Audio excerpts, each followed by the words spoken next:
You're listening to LeaderCast, episode 178. Welcome to LeaderCast, Transforming Missions podcast with Tim Bias and Sarah Thomas, providing you with insights and resources you need to lead a movement of Jesus followers. It's interesting serving diversity and inclusion, like in this specific role in this season. Oftentimes there are churches or individuals or small groups where they say, we need to do something. What do we do? You hand them a couple of options. Maybe it's a book, maybe it's a Bible study, maybe it's go have coffee with someone who's different from you and say, this might be awkward, but can we talk about diversity together? But that's how you do it. But then people say, but I have to start the right way. Like the point is not starting the right way. The point is to just do something. Just like if you were saying, okay, I've got to dig into evangelism some more. I need to read some books. Which book do I need to read first? It's like, or you could skim 3 of them because you're going to get fruit from all of them. So just do something. Just ask the question. Today, we're having a conversation with April Casperson about community, diversity, equity, inclusion, and the messiness that happens in the midst of building relationships with people who are different from ourselves. We've divided this conversation into 2 episodes. So today you're going to hear Tim and April and I have a conversation about community and about some of the things that we don't usually talk about in community. As I was editing this podcast, part of what I appreciated about listening to our conversation again was what I heard us doing was not only seeking to listen and learn from one another, but I hope in a small way we modeled for you, our listeners, what it might look like to have difficult conversations. Because one of the things that you'll notice is while we were talking about a lot of important and sometimes hard things, there was also some laughter. We were able to stay curious and be present with one another. So enjoy part 1 of a conversation that Tim and I had with April Casperson. As a reminder, you can find show notes for this episode at transformingmission.org/podcast, and you're looking for episode 178. Without any further wait, here's our conversation with April. April, welcome to LeaderCast. To let people know who you are, why don't you answer that question? Who are you and what do you get paid to do? Well, thanks for inviting me. I am an ordained deacon in the West Ohio Conference, and I currently serve as the Director of Diversity and Inclusion for the West Ohio Conference. So my role here is to help us better work across difference. And so sometimes that's about impacting the structure of the annual conference, which includes people and clergy, because we're all on a spreadsheet. So we're kind of part of the structure. And then working with churches, with communities, with worshiping bodies, mission teams, any group or team of people to help them better work across difference, whatever that means. And sometimes we start the conversation with race. Oftentimes we start the conversation with theology and politics or generational differences or geographic differences. So really any difference that makes a difference, our team, we try to figure out what would be the most helpful for a community or church or body of leaders. Okay, so before we even go any farther, and any difference that makes a difference, can you say a little bit more about that? Yes, I hope we're allowed to make jokes on this podcast. I Absolutely. have figured out how to get people to never talk to me on airplanes. I am an introvert, but I tell them I'm a clergywoman who works in diversity, and we're good. Well, here we are. But oftentimes, whenever there's any conversation about diversity and inclusion, people assume it's simply about race. And we have to talk about race and ethnicity, but any difference that makes a difference is a dimension of diversity. You get 2 people in a room or on a Zoom, and you already have diversity and difference. You have people of different genders or different theological or ethical or moral stances, different ages, different educational backgrounds, different living experiences. Any difference that makes a difference is what we work with. Thank you. You're welcome. April, each month we've been focusing on different themes for courageous leaders. And the question that we've asked to come up with some characteristics, what do courageous leaders need to know, do, or understand? And I think maybe where we want to start our conversation is, what does being a courageous leader mean to you? When I think of courageous leadership, I think of teamwork, although one person or a small group may be the lead. But for me, courageous leadership is doing what needs to be done and answering needs in the world rather than feeding one's ego. Because all forms of leadership deal with power, but is the power for the greater good or for lifting up one person's ego? So I think courageous leadership is almost about decentering the self, which you can still honor that you may have specific strengths or abilities or ways of navigating in the world that are beneficial to the work that you've been appointed to do. But you're not doing it because it's all about you. You're doing it on behalf of the greater good. So in answering our question about what do courageous leaders need to know, do, or understand, one of the things that we've identified is nurture community. And so part of what we talk about in terms of community is the interrelatedness of people. It's about belonging to something larger than ourselves. In community, it's where people can say, I'm valued as a part of this body and have a contribution to make. So when we see ourselves as part of a community, we think about how we're related to Christ, the people in the congregation, and the people who live around us. So this month, we're talking about the big theme, community, and particularly how we nurture community. So that's where we're going to focus our conversation for today. And I think Sarah is going to get us started with some of those questions. Listening to you, April, talk about the work that you do and naming any difference that makes a difference. What do you see as important for leaders to consider when they're seeking to build, create, develop, experience, nurture? I could go a lot of different ways with that, a community.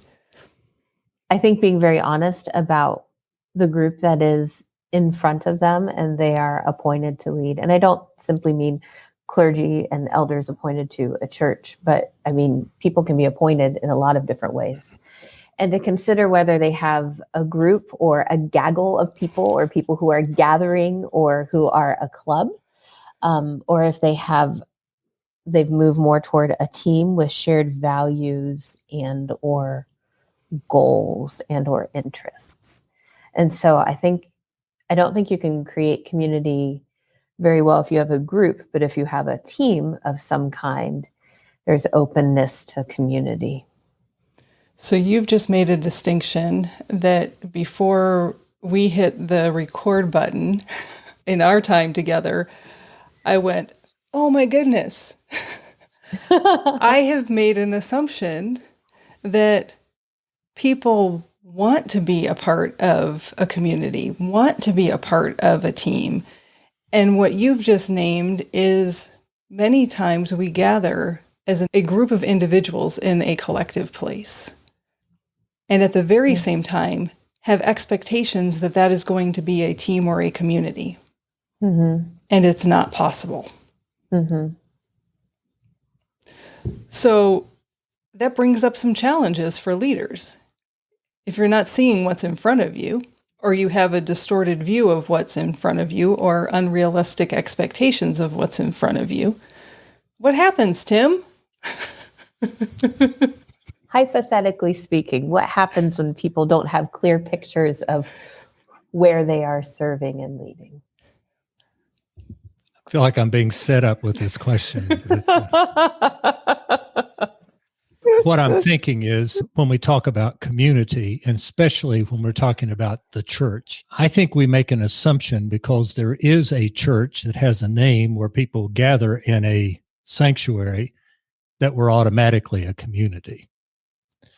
And I also think that some of the leaders who are either appointed or elected in those group of individuals who have not developed those relationships assume that those relationships just take place because they're in that vicinity or facility. And part of what you've got me thinking about, April, already is that community is intentional. We make intentional decisions about nurturing community. And I'm going to add the piece that I'm thinking about now, and that is we have to be intentional about developing healthy relationships. Mm-hmm. And particularly in a Christian community, that would be centered around Christ or Jesus and a particular kind of action, which we call agape, which would be called love. Mm-hmm. Now, I may be going down another path, but just in preparation for this time and already where we are, those are the things that are going through my mind and thinking about what's important for leaders to consider about community. But April, you're the one who's the guest on this podcast. So help me out here. Well, when you are talking about community and agape, I think about how easy it is for us to love people who are like us or who we think are like us. And so flipping things around, and before even saying, well, do we want community? We've got to name, well, what would community look like? And is community always supposed to be comfortable? Or is it supposed to be authentic or a blend between the two? A lot of the conversations, we've got a team of 18 cultural guides. So we all have a credential to use a tool called the Intercultural Development Inventory. But that's maybe like a fourth of what we do. But we walk alongside churches and pastors and ministry teams when they're saying, you know what, we need to engage with people who are different from ourselves. And oftentimes we're having the conversation of saying, like, is this something that you want? And if so, why? And it is not a bad thing when you have a pastor or a ministry team or a group that says, we want to do better. We don't know how and we're scared. That's actually a very good thing. And I'm thinking that community that is authentic allows us to be scared and honest and not just shiny and perfect and surface level. With that in mind, would you be saying, and I'm going to say we because I'm making an assumption here, that relationship, just a relationship with one another, is, I don't want to say it this way, but I'm going to, is really a prerequisite to community. Mm-hmm. Mm-hmm. So it's not because we are First United Methodist Church or such and such Memorial United Methodist Church and we gather, and there has to be someone who says, if we're going to be related to one another, it's got to be based more upon who we are as followers of a living God who opens the door for all of us, and less upon, do you agree with these things? That's what I'm hearing you say. The relationship's what's important. It is. And a relationship is not transactional. Sometimes energy or sharing or love can even go in different directions. It's not always 50-50, but it's not transactional. We're not building a relationship with people who are different from us or simply just not a part of our group or team so that they will fill out our pews, so that they will give us money, so that we get to feel good about ourselves. Like, that's not why Jesus wanted us to be in relationship with one another. He didn't say love one another so that you feel good about yourself. Keep going. So, but isn't that part of what agape is? Agape doesn't have that transactional piece. And where, even if I may say it this way, romantic love or friendship love, we can go down the line of all the loves mentioned in the New Testament. There's some kind of transaction. And maybe that's the reason that agape was not used in the common Greek, but is found in the Greek that's in the scripture. at least with the writing of those New Testament writers. April, take this over. I am talking way too much. Let me ask a question. I'm thinking about, April, what you said about values shaping a community or a team. And Tim, I'm hearing you begin to name some of the values that you have seen at play in the lives of Christ-centered community. And so I think my question is, how do we help people move in a direction that they can name and claim what those values are and put behaviors around those so that people understand what they're talking about and they know what they're getting into when they say, yes, I want to be a part of this community. That's not a tagline. It is, yes, here is what I'm saying yes to. I'm saying yes to being on this journey of learning how to live into agape love with one another, as messy and as hard and as much as I know I'm going to screw it up. I'm going to try, and I need you to help me do that. And I need you to try as much as I am, because together we're going to figure it out, and together we'll end up in a better place, and this community will be a better place. So how do we help people begin to name what those values are and begin to flesh that out so that they know what they're talking about, and it's not just community as this buzzword? Because I think we make a lot of assumptions of what it should be. There are a lot of different options. Some people might want to sit at a table and start articulating, what are the values of this church? What do we hold dear to ourselves? But it could be that in another setting, the work isn't done in a committee or at a meeting, but a couple of people sitting over coffee and talking about the fruits of their church. Like, do they genuinely care for each other? Is there a lack of judgment? Is there a welcoming of new people, even if and especially if they are different? Is there a desire to serve and to figure out those themes? And the themes are the values. And it's okay if you end up uncovering a couple of themes that make you a little twitchy and you aren't necessarily proud of them, but they might be traits of your group or team or community. But then you say, okay, well, this is what we value. And then say, is there anything else that we want to value? Or we have aspirations toward valuing, but we're just not there yet. I see that a lot with churches, especially churches that would call themselves purple churches. So a blend of people who would vote in different ways. And if they all voted, it'd probably be a church that came out at neutral because they'd all cancel each other out. And talking about how their values are not that they are the same, but that they are a team and a community. And what you continue to remind us is that there's not one way to do this work. No. It's interesting serving diversity and inclusion, like in this specific role in this season. Oftentimes there are churches or individuals or small groups where they say, we need to do something. What do we do? You hand them a couple of options. Maybe it's a book, maybe it's a Bible study, maybe it's go have coffee with someone who's different from you and say, this might be awkward, but can we talk about diversity together? But that's how you do it. But then people say, but I have to start the right way. Like, the point is not starting the right way. The point is to just do something. Just like if you were saying, okay, I've got to dig into evangelism some more. I need to read some books. Which book do I need to read first? It's like, or you could skim 3 of them because you're going to get fruit from all of them. So just do something. Just ask the question. Am I being too crass to ask the kind of, with my assumption of this question, and that is, do you find that some churches that you work with are just trying to jump through some hoops to cross something off a list, that it's not really that I'm going to go where my assumption is, it's not at the depth of the community, but it's on the surface to show that we've done something? Sometimes.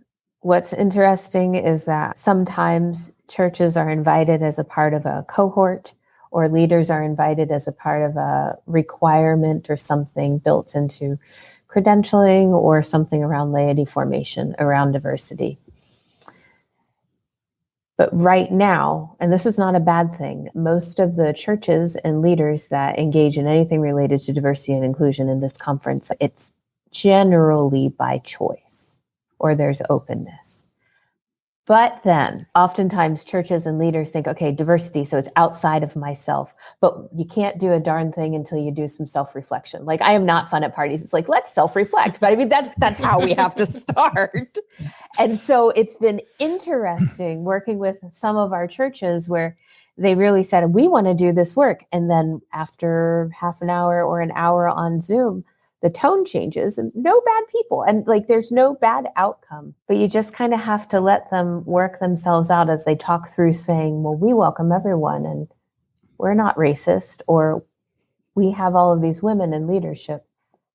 And then eventually the conversation says, well, maybe we aren't who we think we are.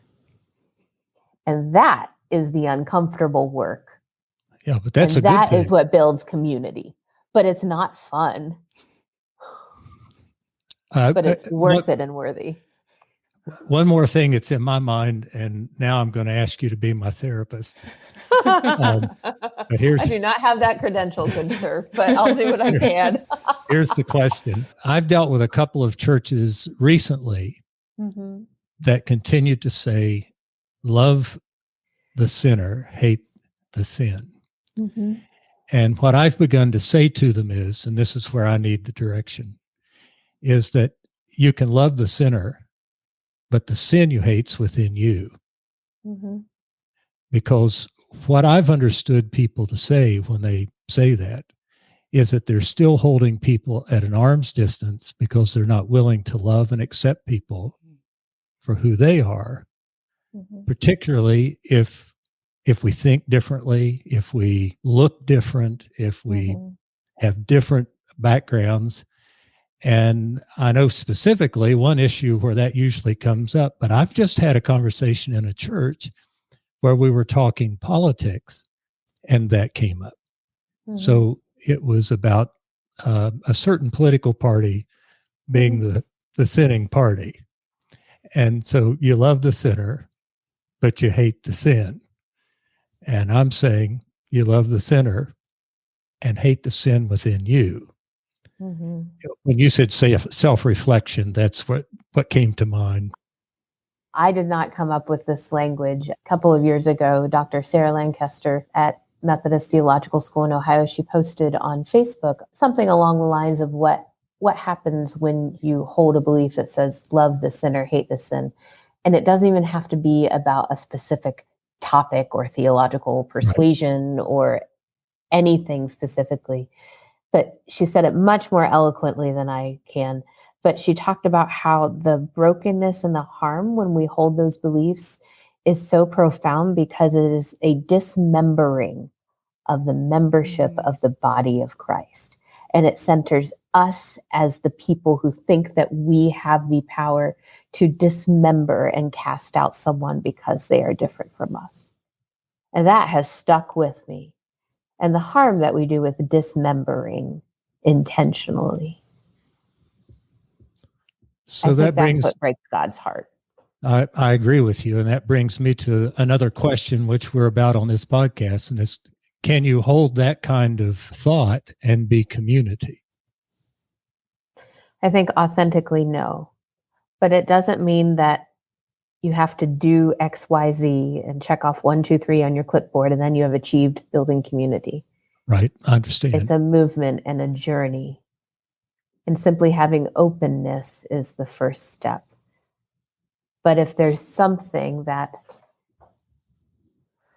a group or team holds so tightly that they say, this is a non-negotiable, then instead of spending all the attention looking at the group or the belief that is the non-negotiable, to sit and say, why does this push our buttons? Why is it non-negotiable? And what does this say about us? And is this who we want to be? Oh, now you're meddling.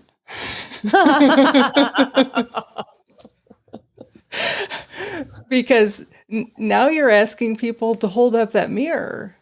Yeah, and we don't like doing that. And we don't like doing that, because then we see what is in front of us. And and I'm wondering, in listening to you, the two of you talk about that, the communities that I have been a part of that were authentic, when that dismembering begins to happen, it's named. And there's a course correction that begins to happen. So I guess I say that to say, I don't even know that in community that we can say that the dismembering is not going to happen, because we're human. And we step in piles of doo-doo all the time. And so it may happen, but if it does happen, there's a recognition, one, that it's happening. Two, there's a willingness to say, hang on, this is not right. And to do the work that it takes to make it right. And is that where forgiveness comes in? And that we do that work not so that we can forget that it ever happened, but so that we and one another can be present in that moment together as God's beloved. It's really hard to not want to fall into collective amnesia when we realize some of our brokenness, because we don't like looking at it. I mean, I don't like looking at it. I don't know about the two of you, but I'm like, this is awful. But then at the same time, that honesty is what can propel a church to say, you know what? We are overwhelmingly white, and our community is not. Maybe we should build some relationships. And hear what I'm saying, not leap into, we need people of color in our church, but maybe we should build some relationships. Not, let's use those people so that we feel better about ourselves and can prove we're not racist, but let's build some relationships. Like, the outcome is relationship. Yeah. And if those relationships are being formed and forged 1 by 1 and 2 by 2 and 4 by 4, then you become a community. Because when I'm in relationship with you, April, and then I'm talking to my friend and colleague, Tim, I say, I really need you to meet April. We need to be in relationship. It's an organic thing. As you said, it's not let's go down the checklist and make sure that we've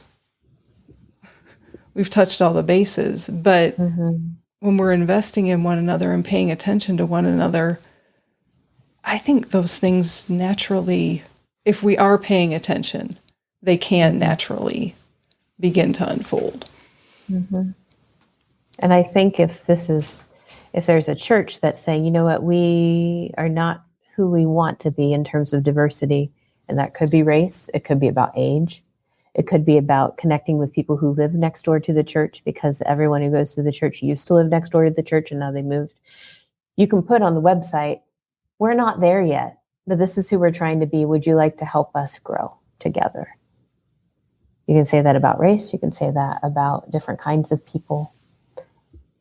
And it can be an invitation where you're trying to say, as a church, we don't have it all figured out, but we're trying to be honest about who we are and who we want to be.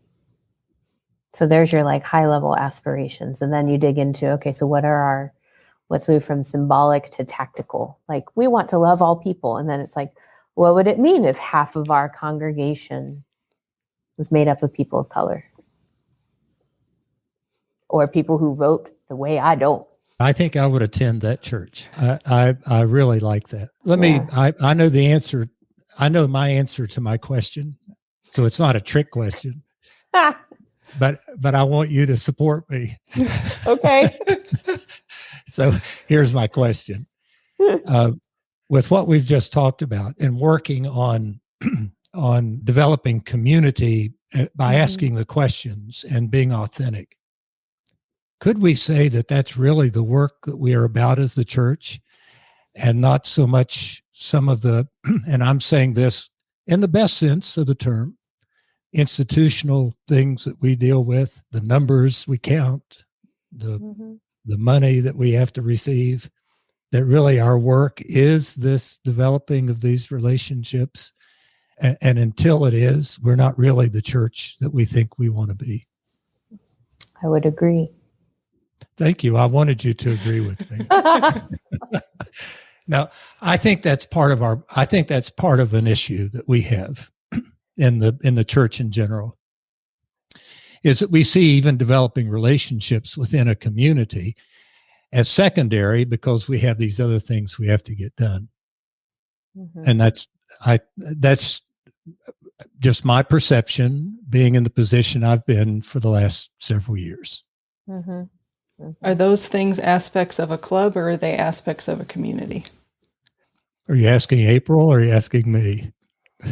Whoever has the courage to answer. Well, club is all about self-preservation, gatekeeping, and actively dismembering. A community probably has some more permeable layers and is willing to shape, morph, or dissipate or grow according to who is out there. That's what I would have answered if I'd answered the question. Thanks, April. A great answer, and it's what people need. That's what we all need to hear, but our listeners need to hear this. Thank you. And I'm also aware that 3 of us are compensated and supported by the structure and the institution that allows us to ask these questions. And so those of us who are in different kinds of positional power, and I would say a lot of clergy as well, we're doing that dance between how do we balance between supporting and upholding the institution that provides us with some resources and guidance on how to spend our time, and then not letting that work get in the way of the work that is needed to be done in the mission field. Excellent question. Yeah. Let me know when you two figure it out. It was at this point in our conversation that we looked at one another and realized that we still had a lot more that we needed to cover. And so we divided this conversation, as I said at the beginning, into part 1 and part 2. What you've been experiencing in part 1 and the conversation that we've been having is really about laying the foundation to address some of the conversations that we don't usually have in community and the conversations that we really need to have to form community. We also hope that we've modeled that for you by staying curious with one another and being present to one another. Here's what I noticed as I was editing this podcast. While we were having important, rich conversation, there was also some laughter. And so our hope is that we have modeled for you what it might be like to have conversations that, sometimes are difficult and sometimes take us places that we don't expect to go, and yet we're present in that moment because we're seeking to build community. In part 2, we're going to talk about the so what question. How do you do this? How do you lead people? So whether you are a pastor, whether you're a lay leader, whether you're leading a group or simply trying to lead yourself, how can you step into this work? So we're going to transition now to the rapid fire questions, and then April comes back with a beautiful word of wisdom that we all need to hear. So stick around for that after these rapid fire questions.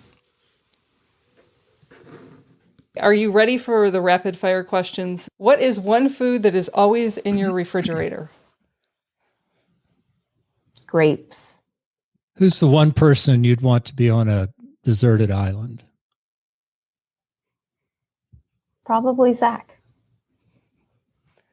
What is the last thing you said to a loved one? To the kiddo this morning, love you, be safe, have fun, make good choices, love you. That's what we say when we leave. Sometimes she tells me, make good choices. I'm like, okay. She's 4. We adults need that reminder too. Yeah. What's one habit you've picked up during the pandemic? Talking to myself out loud more often, because I did it before. But on those days when you're working remotely, like, Glad I'm alone because I just had a conversation. What is your favorite all-time book, or what book are you reading right now? Oh, this is tough. Favorite all-time book? I reluctantly admit Isaac Asimov's Foundation series, even though when I reread it, there are definitely some big problems. It was definitely a product of the times, but I loved the idea of this overarching scope of history. So I may like the idea of it more than the actual series. Once I reread it a couple years ago, I thought, ooh, there's some red flags there around gender and humanity, but What's one of your hobbies or a little known skill you have? I'm pretty good at spotting people who became famous after they were on Law and Order. There are a number of them. Yeah. And then you look and you say, hey, wait a second, that is Maria from Sesame Street, and she is the judge, like that kind of thing. I mean, like she was famous before Law and Order, but little known skill. I'm sure lots of other people have it, but that is an awesome skill. Anything that you want to say as a final word of wisdom? If we're uncomfortable, we're doing it right. If we're a little twitchy about self-examination, either individually or the communities we are a part of or serving, it means we're doing it right. We're Wesleyan, we're striving toward perfection. But this is part of our ministry and work in the world. As tempting as it is for to think that people who aren't Christian want to look at us to find perfection, they're actually looking at us for our messiness. And so if we can explain what we're grappling with and where we want to go, that's a stronger witness than a shiny facade any day. Thank you, April. Thanks for taking time out of your schedule and for a rich and life-giving and laughter-filled conversation. It is always good to spend time with you and to bask in the wisdom that you share with us and your life experiences. Kind. So you are kind. I'm thankful to be in this ministry with you, and I suspect three of us will be working more together in the coming months. I look forward to the next episode that we do. So stay tuned for part 2 of our conversation with April next week. Good day. Thanks for everything. Thank you. Bye. Bye-bye. Bye. I feel like a big tease this week because the second part of this conversation will drop next Tuesday, episode 179. So look for that episode and the continuation of this conversation. Here are your write it down, talk it out questions. And these 4 questions, I would say, would be great questions for you to reflect on in your own writing. But also, I think you will miss something if you don't have a conversation with others about these questions. Because if we're talking about community, and if we want to form community, as I said earlier in the episode, I'm making an assumption there. You may not want to form community. If we are forming community, these are some questions that maybe we need to be having a conversation about with one another. So here they are. The first question I just alluded to. Do you want community? Why or why not? Second question. What attributes make up an authentic, Christ-centered community? Third question. Is community always supposed to be comfortable? Why or why not? Question 4, what relationships do you need to cultivate to experience community?